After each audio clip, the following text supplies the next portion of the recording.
প্ৰমোদ তেখেতে জানিব, কিন্তু মই যি দেখিছোঁ এতিয়া ইউ পি পি এলৰ প্ৰতি মানুহৰ বিশ্বাসটো কমি গৈছে আৰু তেখেতসকলৰ স্থিতি বহুত দুৰ্বল।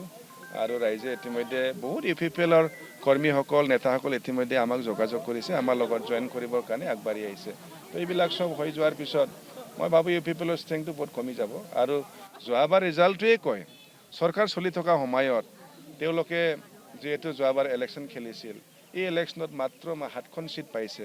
আৰু যোৱাবাৰ তেখেতসকলে কৈ আছিল যে একেবাৰে অকলে 28টা ল'ব, 30টা ল'ব, 25টা ল'ব।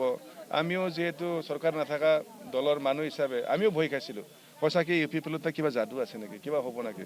কিন্তু উল্টাই হ'ল, এতিয়া বিশ্বাস আহি গ'ল যে সঁচাকৈ তেখেতসকলৰ কথা কোৱা আৰু কামৰ ক্ষেত্ৰত নিশ্চয় পাৰ্থক্য আছে, যাৰ ফলত 30টাকৈ 7টা পাইছে।